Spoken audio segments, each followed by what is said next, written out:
RT media centre, দেশ ও ইসলামের কথা বলে। 5 নম্বর আমল হলো সাহারি তো খাবো ঠিক আছে, কিন্তু সেটা শেষ সময়ে খাওয়া, দেরিতে খাওয়া। সাহারি কি আগে খাবেন না শেষের দিকে খাবেন? শেষের দিকে। কেন? কারণ নবী করিম সাল্লাল্লাহু আলাইহি সাল্লাম বলেছেন, লা ইয়াজালুন নাসু বিখাইরিন মা আজ্জাল ফুতুর ওয়া আখারুস সাহুর। এই উম্মত, মুসলিম জাতি ততদিন পর্যন্ত কল্যাণের উপর প্রতিষ্ঠিত থাকবে, তারা কল্যাণকে স্পর্শ করতে পারবে যতদিন পর্যন্ত তারা সাহারি তাড়াতাড়ি খাবে না দেরিতে খাবে? দেরিতে খাবে।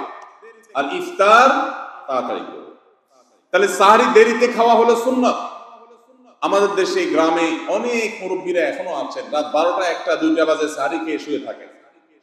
তারা চিন্তা করেন পরে খাইতে গেলে আবার বর্ডার ক্রস হয়ে যায় কিনা, সীমা লঙ্ঘন হয়ে যায় কিনা, রিস্ক নেওয়ার দরকার কি, এই জন্য 12টার সময় খেয়ে রাখে। এটার কারণে সাহারি খাওয়ার সওয়াব পাবেন ঠিকই, কিন্তু দেরিতে সাহারি খাওয়ার যে সুন্নাত, সেই সুন্নাত আদায় হবে না। এই জন্য দেরিতে খাবেন।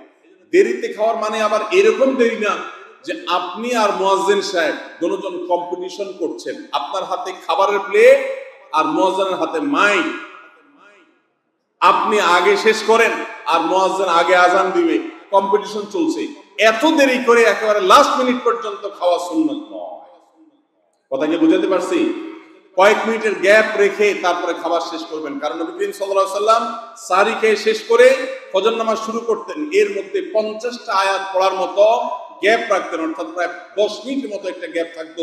এই জন্য আমরা একটা গ্যাপ রেখে তারপর সাহারি শেষ করব।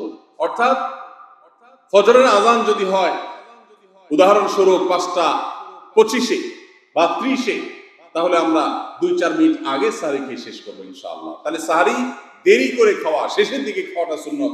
আল্লাহ আমাদেরকে আমল করার তৌফিক দান করুন। রমজান মাসে সাহারির নামে একটা নতুন নাটক শুরু হয়েছে এই দেশে, সেটার নাম হলো সাহারি পার্টি। আপনারা শুনেছেন? বিশেষ করে শহরের ছেলেফেলেরা, ইউ পোলাপান, তারা আজকাল ভোর রাতে বন্ধু বান্ধব সহ রেস্টুরেন্টে গিয়া সাহারি পার্টির আড্ডা বাইর করছে। শয়তানি এবং ফাইজলামির আর কোনো জায়গা নেই, সাহারির জন্য পার্টি বাইর করছে, তাও আবার ছেলে মেয়ে একসাথে মিলেমিশে। ভাইরা আমার, সাহারি খাওয়া ইবাদত, এবং সাহারির এই সময়টা দোয়া কবুলের সময়, তাহাজ্জুদের সময়। আল্লাহ তাআলা দুনিয়ার আকাশ থেকে ডেকে ডেকে বান্দাকে ক্ষমা করেন। এই সময়টাতে আড্ডাবাজি করা, এটা হতভাগা ছাড়া আর কারোর কোনো কাজ হতে পারে না।